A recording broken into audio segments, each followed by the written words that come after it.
At our frenzied pace, we reached the living quarters in a matter of seconds, and without hesitation piled into the first hut we came across. Though we were too stricken with panic at the time to notice, the entrance was entirely free of vines or plant matter of any kind. We closed and bolted the door at once, and even took the precaution of dimming our lamps so as not to be seen from the outside. Stewart and Ellison mustered the bravery to look out of a window to try and glance our pursuer, but found that all of the windows had been strangely blacked out with soil and leaves. Being in too much of a state to think anything of this oddity, we instead listened, deftly, for any hint of sound from the forest without. Whatever was out there, however tremendous it was, there was a small chance that we might be able to overpower it, if there was only one of it. We kept as quiet as we could, but could hear nothing from outside the adaptive walls. Ellison suggested in a hushed whisper that we might have actually outrun it. Whatever had happened and whatever it was, it had gone, at least for the moment. At any rate, we had reached the huts, and we decided to search about for Atkinson's men as we had intended. Illuminating our lamps to a dim glow, we began to make our way further into the hut. It was a long, low-roofed structure with a row of cots mounted from the south wall, though many, if not all of them, appeared to have been coarsely bent or yanked from their moorings by some crude force. Glancing downwards, we saw that the floor was caked with mud and footprints, those of an unmistakable identity. I was just about to order a retreat when there came a dull but certain noise from the other end of the room, a faint scratching or scraping on the far wall. Without thought, we all at once threw our lights at the direction of the sound and beheld the source. If there is mercy in the cosmos, it will someday expunge from my memory that horrid sight, and grant me again the serenity of ignorance which once I had. Darkness, and the unkind passing of the years will henceforth bring me only madness. I feel as if with every day that passes, I am only waiting for that nameless and irrevocable cataclysm which will some dark day plunge our world into endless, unrelenting pandemonium. I know that I will not live to see this dystopia. Even if I were cursed with unending longevity, I would surely take my own life than face what is coming. I cannot say that this horror will not someday drive me to do just that, but perhaps I will not have to. My life has been undeniably shortened by the terrible knowledge that I took away with me from that island of time-lost nightmare. The authority believes that my proposals for stricter governance of the transtemporal sciences are superfluous and exorbitant, but those fools cannot truly comprehend the unthinkable aberrations that I am restless to shut out. The abominable perversions of common sanity that are lurking darkly beyond the coming apocalypse. They must be shut out. I did not bother to count, but there must have been about 10 or 12 of them, crouching ghoulishly among an odd arrangement of mangled cots and overturned tables.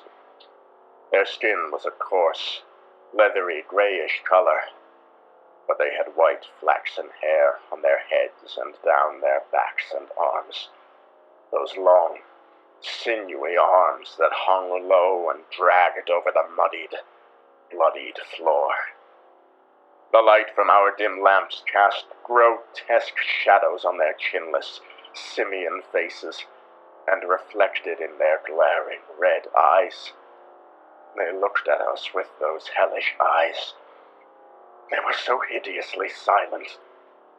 There hardly came more than a grunt or a stifled panting from their blood-soaked mouths, which gaped gruesomely open, revealing sets of repulsive, slavering fangs. They were monstrous and diabolical caricatures of the ape tribe, the ultimate product of mammalian degeneration. But this was not the worst. The final, insurmountable horror came when we noticed what hung draped in tatters over their hunched, deformed bodies.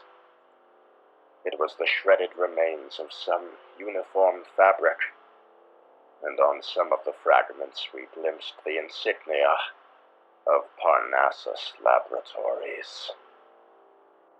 It felt as if we stood paralyzed in that infernal corridor for ages, but it could have only been for a few seconds before the cabin's side door flew open and the four maverick anachronists of the Hysteria burst in. Their captain and mechanic were brandishing strange long devices with brilliant oblong light bulbs at the end of them. The ape-like devils recoiled as if in agony at the blinding effulgence given off by the crew's lamps. The stout quartermaster tossed another of these devices to young Ellison, and the captain barked at us to run back to our ship as fast as we could. Liberated from our paralysis, we wasted no time in thought, and were out of the hut and in full flight within seconds, and tearing through the nebulous, time-warped forest, the brilliant torch device lighting our way.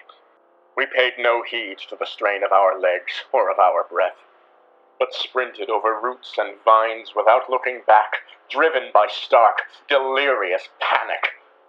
As we tore past the albatross, poor Stuart, who was at the back, gave vent to a shriek of unmeasured fright and shot ahead of us with inhuman speed. Intent as we were to keep our eyes fixed ahead, we could not but help turning to look, and as we did, we echoed Stuart's cry and bolted after him without daring to turn back until we reached the longboat. What we saw, in that brief but ruinous glance, illuminated by the radiant lamp, were countless pairs of gleaming red eyes peering out from behind the stalks and leaves of the vile thicket.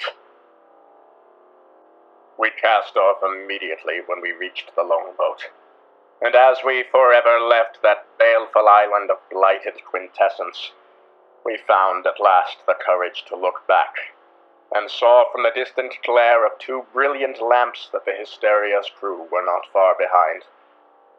Once all of our company were back aboard the Waldorf, the anachronists and I had a frank and grim discussion. They told me the hateful truth about those distorted Morlocks, and what they were and will be, and explained with regret that they had discovered Atkinson's party, or rather, what remained of them, in one of the other huts. Their captain vowed that they would remain until daylight and pacify the things if we departed at once. This time I raised no objection to the eccentric's request, and as they sailed back to their ship in the longboat, I gave the order to turn about and fly north. Our homeward flight was sullen and restless, and we said nothing of what we had seen, but for what we would tell the authority. The public is satisfied with the notion that the Van Buren expedition, as well as those of our investigation who did not return, were all lost to the lethal and unforeseen effects of a malfunctioning time engine, which, in a mercifully incomplete way, is true.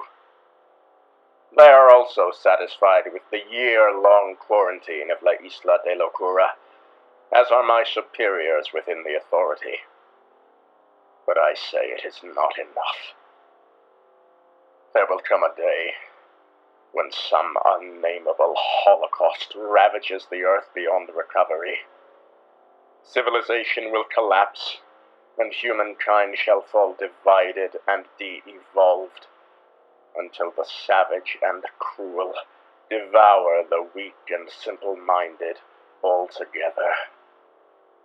And in this knowledge I can never again know peace of mind, until I am certain that no further prying by reckless and inquisitive men of science may again open the scenes of reality, and let in that dire and maddening horror out of time.